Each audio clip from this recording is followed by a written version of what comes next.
question that may be hard to answer. Maybe it's easy, but you've seen a lot of intimate relationships work and fail over 35 plus years, right? Yeah. What's the percentage of people in your mind who are in intimate long-term relationships are actually happy most of the time? So I have two ways of answering. Yes. The first one is cultural. Your definition of happy and thriving and fulfilled is probably very different than many other cultures. Sure. Where being healthy, Right. having enough to eat, Yeah. having children, having good grandchildren, jobs, yeah. having good jobs, being respected in the community Is happy and thriving. is happy and thriving. It's not about you and I are talking on the couch and I'm pouring my heart at you Yeah. and you are telling me I'm the best thing that's ever happened to you in your life and all of that. Okay, so That's one version. That's yeah. one version. Is Okay. you have got to look at the word happiness and thriving really in a cross-cultural Okay, context. I like that. Because a lot of us, by the way, who have the new definition, have parents who think about marriage and what is a happy marriage with the other definition. And I'm wondering, that maybe we are so unhappy because we want so many other things that are maybe not part of marriage. We have such high expectations. We have super high expectations. We want everything. We want a partner to be an entire community. My best friend, my trusted confidant, my passionate lover, my intellectual equal, my co-parent. And on top of it, I want with you to deal with all the vicissitudes of the everyday life and all of All what the we need to get to, all responsibilities of that. And then we should also be passionate, great lovers, fantastic Travel the world, travelers. yeah. Exactly. And very few Go of us. dancing every right. week. And yeah. So Eli Finkel has a best answer for you on that. Okay. He's a researcher on marriage, and basically what he says is that the good relationships of today are better than the relationships of history, but they're very few. Because what you call that happiness is the top of the Olympus. It's climbing the mountain, and at the top of the mountain the view is fantastic, but the air is also thinner, and not everybody can climb the mountain. The people who get to the top, their top is probably better than the tops of the past. Wow. And now what is the top? It used to be that marriage was for survival. Then it became a romantic enterprise. And it became what I call the service economy, from the production economy to the service economy. You want children, but no longer just 8, so you only want 2, so sexuality becomes for pleasure and connection, so it becomes a service economy. It's no longer a production. Right. And then from there you go into identity, which is what? I want to become the best version of myself, and you're going to help me do so. That's the identity story of marriage. And that goes up the Maslow ladder. Now, if I ask the question differently, I actually wanted to write that very article. About 10, 15 years ago, I set out to write a piece, what are creative couples? And do you know, because creative was the word I was interested in, not so much happy, passionate, Sure. but creative, meaning not stable, not solid, but what is this thing, creativity, the spark? And I went and I asked almost 100 people, do you know couples that inspire you? Do you know couples that you think have that spark still? And the frightening thing was that the majority of people could sometimes come up with 1, maybe 2, and that was it. Wow.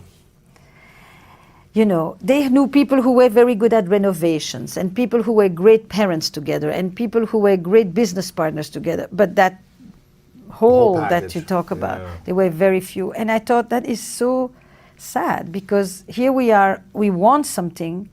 I mean, if I say good business partners or business leaders, you would give me 10 people who you think inspire you to run a company, or authors or musicians, or we all have a long list. Who can say what's your favorite musician? I mean, most of us have more than one. When it comes to intimate relationships, people have very few models. Now, maybe it is because what they want is so high that there is very few models, actually. And that's probably the challenge of intimate relationships today. So how do we create that in an intimate partner? Or is it setting a lower expectation for what we want so that we don't? It's both. I think sometimes if you lower your expectations, you're much better off, no doubt. Calibrate. So back to Eli Finkel's research. Calibrating expectations is probably one of the three main things for what he calls successful relationships. Wow. And calibrating doesn't mean you lower your expectations necessarily, but you also diversify them. You don't ask one person Be everything. to give you what a whole village should actually give you. Right. Okay. That was the first thing. What's the second? You said there's three things? So one is the calibration of the expectation, two is the diversification, and three, which is the one that very much speaks to me, is doing new things. That With your partner? With your partner. That if you do the things that you enjoy, that's really nice, that's comfortable, that's cozy, that solidifies the friendship. But if you want to create intensity, it demands risk-taking, doing new things outside of your comfort zone, a little bit more on the edge. How often should we be doing new things with our intimate partner? I think as often, look, the answer to this is very simple. Often enough, but not too often that you become chaotic and you dysregulate. Right now you're asking me a systemic question. This is true for an individual, a relationship, or a company. If you don't change or grow, you fossilize and you die. If you change too much, too fast, No stability. Yeah. there's no stability, you go chaotic and you dysregulate. Right. So how often? It depends on where you are at in your life. Are you the two of you? Do you have kids? Do you have little ones? Do you have aging parents? Are you taking care of somebody? What else is going on here? We'll tell you if this is a period where you need more stability or if this is a period where it's time to go and be curious and explore and discover and go into the world and launch. Right. If you're a young 30-something female, I get this all the time from a lot of women who reach out to me who are ending relationships that were really stressful for them, or they've been single for years and they're trying to figure out how do they find the right person or how do they create the right relationship for them that's going to be a long-term partner. If you're a female in your young 30s, what should they be thinking about? Like, should they be focusing first on themselves, growing themselves, or what are the things they should be looking for in the right partner? Right. I just wrote my current blog, which is a little bit of a critique of this taking care of yourself first. Okay, yeah. So, Give it to me. because you learn to love yourself in the context of your relationships with others. You know, this idea that you go first to work on yourself here and then you prepare this nice little package and you bring it to relationships, that is completely off, actually. Wow. It's interactive. You need a good amount of self-awareness, but you also need to be in relationships because it's people who help you become more aware. Practicing it. Practicing it, but other people let you see who you are. It's by being with others that you get to know who you are, and not just by sitting there alone and say, who am I, who am I? Right. But this is a relational perspective on life, and I will stand by that. Read the newsletter. I really poured myself into that one because I'm tired a little bit of this. No, what I will say to you, I'm tired of the go fix yourself first and then go be in a relationship. Relationships help you to become who you are. That's what happens between children and their caregivers. The next thing is, instead of constantly thinking who's the right person I'm going to find, why don't you ask yourself, who do you want to be? Who should the other one be? No, maybe it's on occasion. Ask, who will I be as a partner? Who have I been till now in my relationships? How have I shown up? What is it that I do? Not just, finding the right person. Now, what does it mean to find the right person? And there I will say, the simplest way of looking at it is this. There are many people you will love, and they are not necessarily the same people that you will make a life with. Are you looking for a love story or are you looking for a life story? Ooh, that's good. You understand? Yeah. There are many people have had love stories. This is a whole different story. I never thought for a minute I would live with these people. Take something else to have a partner in life with whom you're going to go through the pains, the sufferings, the challenges, all of that. So can you have a life partner and still have a love story? Of course. You want the life partner to be a love story too, but the love stories per se are not life stories. It's different ingredients, it's different values. There's some things that you don't need in order to have a beautiful love story with someone. It lives in its encapsulated version on its own. You're not thinking, can I do this with you? Can I get old with you? Can I take you to my parents? Do we share similar? It's about values, life, not just about feelings. So when you're looking for the right person, it's not just what attracts you. It's who can you build a life with. How many values in common do you need to have with your partner, life partner? Because the important ones. It's not how many, but there are a few of them that are really important. Which ones would you say that I'll make or break based on your experience? I think I'm not going to say them in order of importance, but one of them that really matters is your relationship to others.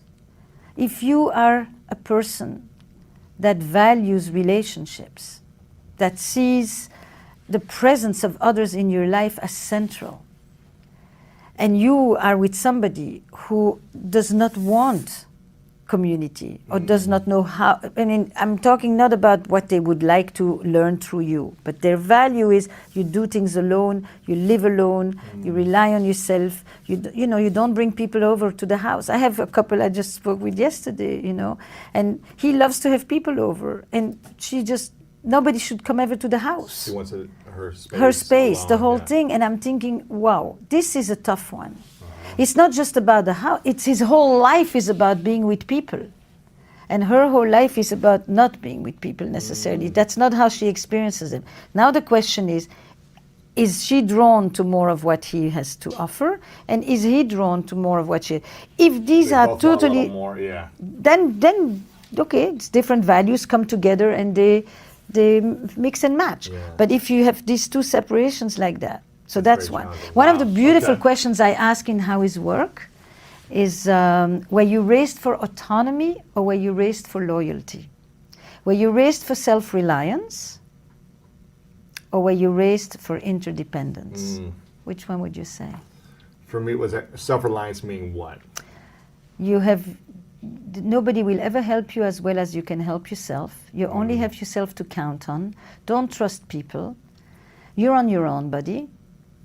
Or raised for loyalty. Interdependence, loyalty. You're Family, never team. alone. There's people around you. You owe others. Others are there for you. Relationships is what makes you. I think I was both, based on like circumstances. and, Correct. like, The lessons, circumstances made you reliable because you were alone with mom, but the messaging was, you Of have course. me. Yeah, of course. Okay. Yeah.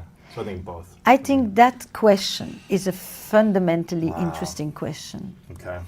that people can ask themselves when they partner in business and in love. Raised for self-reliance or loyalty? Yeah. Okay. Interdependence.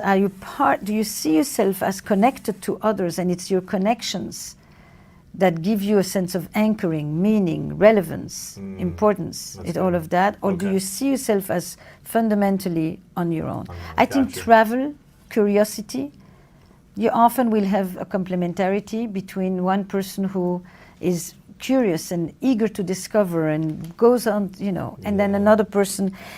Your question Who about wants to be alone or doesn't want to travel, wants to stay doesn't home. want, but it's also likes comfort, likes repetition, likes the familiar. I think the religious values. If you have a person who those matter a great deal. Children.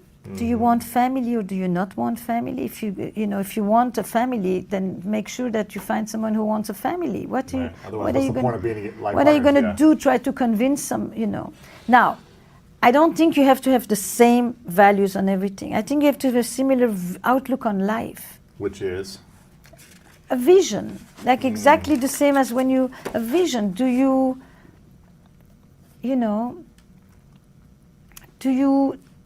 want to own a home?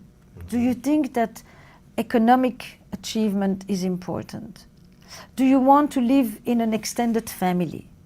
You think that living intergenerationally really is important, and you have somebody else who says, I don't want your parents over. Right. Do you want to live in more than one place?